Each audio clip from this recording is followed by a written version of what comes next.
మేము పెళ్ళైన కొత్తలో బైరు మహేష్ అనే వ్యక్తి బంటికి ఫోన్ చేయడం స్టార్ట్ చేసిండు. ఒక 1 మంత్ దాకా కంటిన్యూగా ఫోన్ చేసిండు. ఏమని అసలు ఆయన ఎవరు? ఆయన తాళ్ళగడ్డలో ఉంటాడు. బంటికి ఇతనికి ఇంతకుముందు 10 ఇయర్స్ బ్యాక్ 15 ఇయర్స్ బ్యాక్ గొడవలయినాయి అంట. ఓకే. అయినా కూడా తనకి ఎందుకు ఫోన్ చేసిండో తెలీదు నాకు కూడా బంటికి. ఏం గొడవలు? అంటే నార్మల్‌గా ఫ్రెండ్స్ వల్ల ఇట్లా ఫ్రెండ్స్ గొడవలు. ఓకే. అట్లా జరిగితే ఇంగా నాకు బంటి ఒకరోజు చెప్పిండు. మరి బైరు మహేష్ నాకు ఫోన్ చేస్తుంటే ఎందుకు ఫోన్ చేస్తుండో తెలియట్లేదు. ఊరికంటే చేస్తున్నా అని చెప్తే ఇట్లా మన కాళ్ళకి పడదు అని చెప్తే, సరే బంటి ఎందుకు ఎత్తుతున్నావు మన కాళ్ళకి పడదు కదా వద్దు వదిలేసేయి అని చెప్పినా నేను. సరే అని చెప్పి లైట్ తీసుకుండు అక్కడికి బంటి. ఓకే. ఇంకా కంటిన్యూగా చేయడం అట్లా స్టార్ట్ చేస్తే ఇంకా ఆయన మళ్ళీ ఇంకా బంటి ఏమైందో ఒక్కసారి మాట్లాడదాం అన్నట్టుగా ఫోన్ లిఫ్ట్ చేసిండు. లిఫ్ట్ చేసి ఏమైంది ఏంది అని చెప్పేసరికి వాళ్ళిద్దరు కన్వర్జేషన్ అట్లా నిమ్మలంగా మొదలైంది. బానే ఉందా కన్వర్జేషన్? మంచిగా ఉంది. అన్నయ్య అన్నయ్య అనుకుంటే మాట్లాడుకురు ఇద్దరు. ఓకే. తనంతా చాలా మంచిగా మాట్లాడినట్టు నటించిండు బైరు మహేష్. అన్న అన్న అనుకుంటా ఇట్లా ఇక్కడ ల్యాండ్ ఉంది అన్నయ్య, ఇక్కడ మనం కొనుక్కుందాము, ఇట్లా మనం మన వైపు చేసుకొని సగం సగం తీసుకుందాము, నువ్వు సగం పైసలు కట్టు నేను సగం పైసలు కట్టు అట్లా చెప్పుకొని మాట్లాడుకోవడం, రోజు పిలిపించుకోవడం, ఆ ల్యాండ్కి కొలతలు తీయించుకోవడం, ఆ ల్యాండ్ ఎవరిదో కూడా తెలియదు, అట్లా కొలతలు తీయించుకోవడం. ఎందుకంటే బంటికి ఇల్లు కావాలిగా ఇప్పుడు ఈ పరిస్థితుల్లో మేము పెళ్లి చేసుకున్నప్పుడు మాకు ఇల్లు లేదు. బంటికి ఇల్లు కావాలని ఉంది, మేము మంచిగా ఉండాలి, ఇల్లు కావాలి మాకంటే ఒక ప్లేస్ ఉంటే ఇల్లు కట్టుకుంటాం మంచిగా అన్నట్టుగా ఇంకా బయట తిరగడం, పైసలు సంపాదించడం అట్లా చేస్తుండు. అంతలోనే ఇతను వచ్చి ఇట్లా చేసేసరికి నమ్మిండు అతన్ని. నమ్మి ఇంకా రోజు తన దగ్గరికి వెళ్ళడం, తను కూడా పైసలు ఇచ్చేవాడంట. అంటే పైసలు ఇస్తుండగా ఇంకా నమ్మిండు, ఇంకా నన్ను మంచిగా చూసుకుంటారులే అని చెప్పి అనుకుండు బంటి. అట్లా 1 మంత్ దాకా అట్లనే తీసుకెళ్ళిండు, అట్లనే మాట్లాడిండు. మొన్న 26 రోజు ఇంకా అట్లనే ఇంకా ఆఫ్టర్నూన్ ఒకసారి మార్నింగ్ కాల్ మాట్లాడుకుర్రు ఇద్దరు. ఈ మధ్యలో ఇప్పుడు 1 మంత్ అంతా బానే ఉన్నారని చెప్పారు కదా, ఈ మధ్య గ్యాప్ లో ఎప్పుడు మీకు అనుమానం రాలేదా?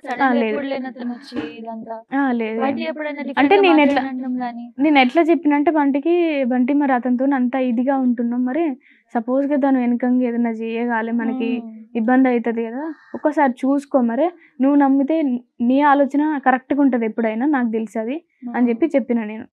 సరే నాకు తెలుసు, నేను 2-3 తీసుకెళ్తున్నా, నేను వెళ్ళేటప్పుడు నేను ఒక్కరిని వెళ్ళను కదా, నా గురించి తెలుసు కదా నీకు, నాకు 2-3 ఉంటారు నా పక్కన ఎప్పుడైనా అంటే, సరే బంటి జాగ్రత్తగా ఉండు అని చెప్పి పోయేటప్పుడు ప్రతిరోజు నేను జాగ్రత్త అనే చెప్తా. అట్లా 26 రోజు మార్నింగ్ మాట్లాడుకుర్రు, ఒకసారి 9 o'clock అట్లా 10కి మాట్లాడుకుర్రు. మీరు పక్కనే ఉన్నారా అప్పుడు? 9 o'clock నేను వినలేదు. 9 o'clock అట్లా అయితే ఇట్లా ఆ రోజు రిపబ్లిక్ డే ఉంటే ఇంకా వాళ్ళు కొబ్బరికాయ కొట్టడానికి వాళ్ళ దగ్గరికి తీసుకెళ్ళిరు. వాళ్ళ కాలనీకి తీసుకెళ్ళి కొబ్బరికాయ కొట్టించిరు, అట్లా నమ్మించిరు. ఇంకా కొబ్బరికాయ కొట్టిస్తే వచ్చేస్తాడు నేను ఏడికి పిలిచినా అని చెప్పి అక్కడ కొబ్బరికాయ కొట్టించిరు. ఇంకా నెక్స్ట్ ఇంకా మళ్ళీ evening time 3 o'clock afternoon time 3 o'clock మాట్లాడిండ్రు. మార్నింగ్ అట్లా కొబ్బరికాయ కొట్టేసి ఏమంటే వచ్చేసి 3 o'clock మళ్ళీ మాట్లాడుకురు. మీరు బానే ఉన్నారా ఇంట్లో అప్పటివరకు? నేను బానే ఉన్నా. 3 o'clock మాట్లాడుకుంటూ బంటి ఉన్నా. 3 o'clock నా పక్కనే ఉండు బంటి. నేను మాట్లాడుతుంటే విన్నా, ఆయన ఫోన్ చేస్తుంటే ఇంకా మాట్లాడుతుండు. అన్నా నువ్వు వీడికి వచ్చేసా అంటే, ఏడికి నేను రాను నువ్వే వచ్చేసా అని బంటి అన్నాడు. లేదు నువ్వే రా, మనం ఇక్కడ తాగుదాము, నువ్వు అది తాగు నేను ఇది తాగుతా. బంటి ఎలాంటిది తాగడు, సిగరెట్ తాగడు, కళ్ళు వాసన కూడా పడదు బంటికి. డ్రింక్స్ అలవాటు అసలు లేదు, ఏం లేదు. నార్మల్గా థమ్స్అప్, కోకోకోలా సంథింగ్ అవి తాగుతూ ఉంటాడు. తినేమో కళ్ళు తాగుదాం అనుకున్నాడు. ఇట్లా మా తోట దగ్గరికి వచ్చేసా అని చెప్పేసరికి సరే అన్న అని చెప్పి మాట్లాడుకుని అక్కడికి కట్ చేసిండ్రు. కట్ చేసేసరికి ఇంకా 4 అవుతుంది. అప్పటికి బంటి ఇంట్లోనే ఉండు మళ్ళీ కాల్ చేసేసరికి మొబైల్ నా దగ్గర ఉంది. 4:30కి ఏమో కాల్ చేసిరు, మళ్ళీ ఏం మాట్లాడుకురు వాళ్ళు. ఇంట్లో 5 o'clock కూడా మళ్ళీ చేసి అప్పుడు నేను విన్నా.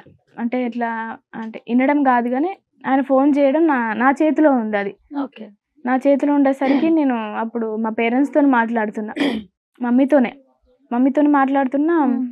వాళ్ళు ఫోన్ చేసిండు, బైరు మహేష్ వాళ్ళు ఫోన్ చేసి ఇంకా 3-4 times కంటిన్యూగా చేస్తుండు నేను ఫోన్ మాట్లాడుతుంటే. అట్లా అని చెప్పి ఏం అర్జెంట్ పని ఉందో మరి ల్యాండ్ గురించి మాట్లాడుకుంటారు కదా అని చెప్పి బంటి ఫోన్ వస్తుంది మరి అని చెప్పేసరికి బంటి ఫోన్ తీసుకొని బయటనే నిలబడి మాట్లాడండు. నేను లోపల ఉన్న రూమ్ లో తను బయట నిలబడి ఇట్లా ఫోన్ తీసుకుండు మాట్లాడిండు. ఇంకా నేను ఆ హోల్లో తీసి మళ్ళీ నా పేరెంట్స్తో నేను మాట్లాడుకున్న తర్వాత వాళ్ళు ఇంకా నా బంటి చెప్పలేదు వీడికి వెళ్తున్నా ఆడికి వెళ్తున్నా అని చెప్పకుండానే వెళ్ళిపోయిండు. ఎప్పుడైనా ప్రతిరోజు నాకు ఇట్లా బయటికి వెళ్ళేటప్పుడు వీడికి వెళ్తున్నా ఇది చేస్తున్నా అని చెప్పి ప్రతి ఒక్కటి చెప్పి వెళ్ళేటోడు. అట్లా నాకు ఆ రోజు ఎందుకు చెప్పలేదు, మరి అంత కంగారు పెట్టిరు తనని రమ్మని. ఓకే. మరి ఏం చేసిరో అసలు ఏం చెప్పాలి? ఫోన్ ఇచ్చిన తర్వాత వెళ్ళిపోయిండు. ఫోన్ ఇచ్చి వెళ్ళిపోయిండు ఎమ్మటే. ఇంకా నాకు చెప్పలేదు ఇట్లా వెళ్తున్నాను కూడా చెప్పలేదు. అట్లా వెళ్ళిపోయిండు. ఇంకా నార్మల్గా బయట ఉంటాడేమో నాకు చెప్పకుండా ఎటు వెళ్ళాడు కదా అని నేను ఫోన్ మాట్లాడుకుంటా ఇంట్లో ఉన్నా. బయట ఫ్రెండ్స్ నాకు ఫోన్ లేదు, బయట నిలబడిండేమో, ఫ్రెండ్స్ ఉన్నారు కదా బయట, 2 ఫ్రెండ్స్ ఉన్నారు మాట్లాడుతురేమో అనుకున్నా నేను. అయితే వెళ్ళిపోయిండంటే ఇంకా 7, 8 అవుతుంది. ఎప్పుడైనా వెళ్తాడు కదా ఈవినింగ్ ఒక టీకో అట్లా వెళ్ళిండేమో అని చెప్పి నేను అనుకున్నా. అయితే ఈవినింగ్ 9 అవుతుంది, 8 అయిపోయింది, 9 అయింది. ఇక అనేసరికి ఇంకా వస్తలేడు, ఏమైందో ఏమో మరి అనుకున్నా. కానీ మరి ఎప్పుడైనా 1కి వస్తాడు ఒకసారి, 2కి వస్తాడు ఒకసారి, 11కి వస్తాడు, అట్లా ఉంటాడు అని చెప్పి లైట్ తీసుకొని ఇంకా మాట్లాడుతురేమో ఎక్కడ ఉండోలే అని చెప్పి ఫ్రెండ్స్తో అని చెప్పి నేను అనుకున్నా. ఫోన్ నా దగ్గరే ఉంది అప్పుడు. నాకు అంత ఆలోచన ఎందుకు రాలేదో తెలియదు మరి మళ్ళీ ఫోన్ చేయాలని. ఉంటారులే అంటే ఇక నేను లైట్ తీసుకున్నా ఎందుకులే అని. ఫ్రెండ్స్తో ఉంటాడు, డిస్టర్బ్ చేయడం ఎందుకు.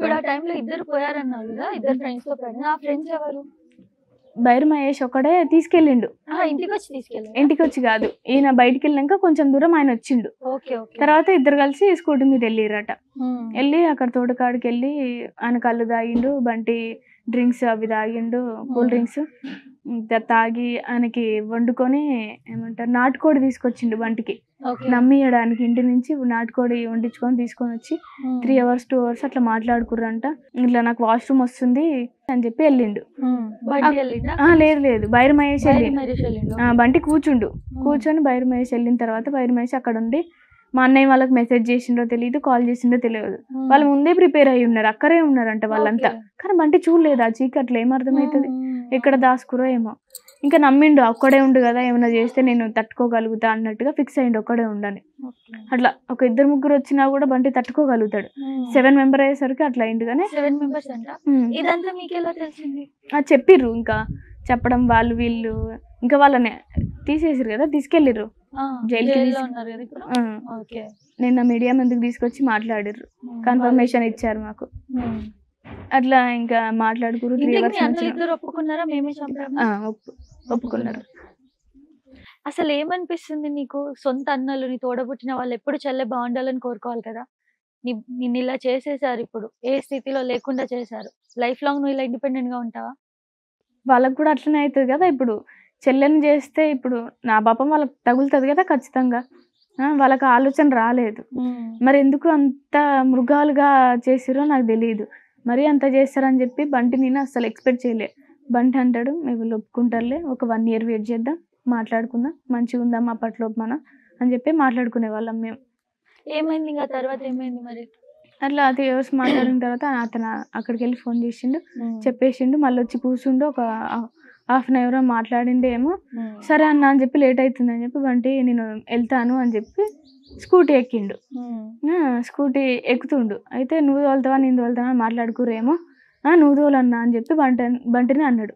అయితే బంటి ముందు కూర్చొని ఇట్లా పట్టుకున్నాడు. ఇంకా బైర్ మహేష్ ఉంటే ఇట్లా వెనకంగా ఇంకా పట్టేసుకుండు, మెడ పట్టేసుకుండు. ఇంకా రాను గట్టిగా అరిచేసరికి ఇంకా వాళ్ళిద్దరు ఇంకెవరున్నారో తెలియదు వచ్చేసి ఇంకా ఒకరు కాళ్ళు పట్టుకోవడం, ఒకరు చేతులు పట్టుకోవడం, కాళ్ళు చేతులు కట్టేసిరు. ఇంకా వాడు మన నెగలు నీయడురా అంత ఇది, బంటికి బలం ఉంటుంది అని చెప్పి కాళ్ళు చేతులు కట్టేసి బాగా కొట్టి ఇక్కడ మొత్తం తన్నిర్రు. ఇక్కడ బొక్కలన్నీ మొత్తం ఇరిగిపోయినాయి.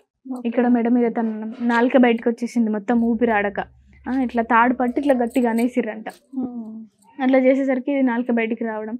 ఇంకా చంపేసిన తర్వాత దాన్ని కారు డిక్కీలో వేసుకొని, మా కారే అది, మళ్ళీ మా డాడీ కారు, అది ఖచ్చితంగా సీజ్ చేయాలి. నా బంటి తీసుకెళ్ళిన కార్ని సీజ్ చేయాలి ఖచ్చితంగా. కార్లో తీసుకెళ్ళి మా నాయనమ్మ ఎక్కడ ఊర్లో ఉంది, ఎవరితో ఇక్కడ మా నాయనమ్మ వాళ్ళ చెల్లెది వాళ్ళ పేరెంట్స్ ఎవరో సంథింగ్ చనిపోయారు. చనిపోతే అక్కడ దినానికి వెళ్ళిందంట, అక్కడనే ఉందంట. చనిపోయిన కాడికి వెళ్ళి దినాలని చెప్పి ఉన్నదంట. మా నాయనమ్మకు చూపించాలి నేను ఇట్లా చేసింది అని చెప్పి మా నాయనమ్మ దగ్గర తీసుకెళ్ళిర్రు. తీసుకెళ్ళి డెడ్ బాడీని తీసుకెళ్ళిర్రు, ఒక బస్తాలో కట్టేసి తీసుకెళ్ళిర్రంట. తీసుకెళ్ళి డిక్కీలో వేసుకున్నారు. డిక్కీలో వేసుకొని తీసుకెళ్ళి చూయించుర్రు, చూడు బంటిని చంపినాం మేము అంటే. మా నాయనమ్మ ప్రోత్సహించిందంట, వెరీ గుడ్ అని సంతోషించిందంట.